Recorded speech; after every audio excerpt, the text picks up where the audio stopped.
Hey guys, this is Kunal this side. Welcome to my kitchen, the K kitchen. आज के kitchen के अंदर हम बनाएंगे coconut chutney. It's a very simple chutney. आपने डोसे के साथ, इडली के साथ जरूर खाई होगी, सुनी होगी। द बेस्ट पार्ट इज कि ये एक फ्रेश चटनी है और इसे फ्रेश कंज्यूम करने में ही मजा आता है। सबसे पहले हम लेंगे ग्रेटेड कोकोनट। ये ताजा घिसा हुआ कोकोनट है। इसमें हम डालेंगे थोड़ी सी चना दाल। ये रोस्टेड चना दाल है।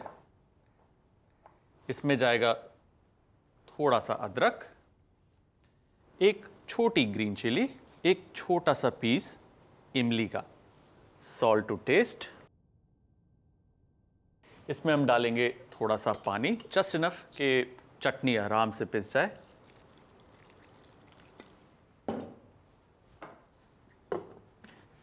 और इसे हम पीस लेंगे।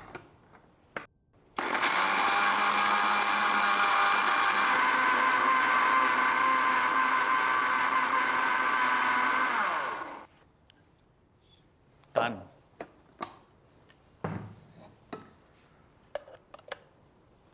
Look at that. Nice and thick. ये चटनी तैयार है।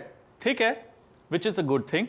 आप चाहें तो इसे थोड़ा सा और पतला भी कर सकते हैं, बट जितना थिक रहेगी थोड़ी सी ज्यादा इंटेंस रहेगी। I like it a little thick.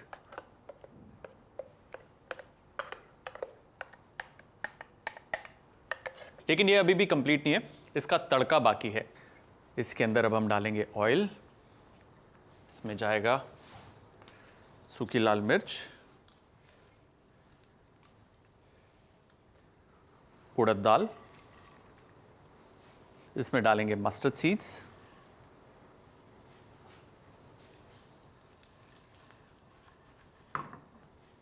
और फिर कड़ी पत्ता।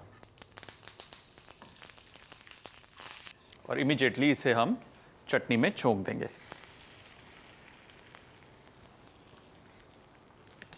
Give it a nice mix. Coconut chutney बहुत ही वर्सेटाइल होती है और इसके अंदर आप जो भी इंग्रेडिएंट डालेंगे उसमें वो ढल जाएगी। अगर आप चाहें तो इसके अंदर थोड़ा सा गार्लिक भी डाल सकते हैं। गार्लिक एक अच्छा फ्लेवर देता है। अगर आपके पास कुछ हर्ब्स हैं उसको भी आप डाल सकते हैं। इसे हम भर लेंगे।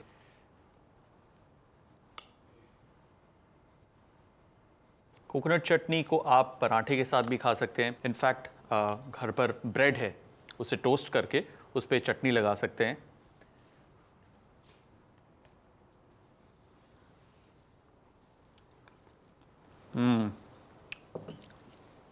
यम।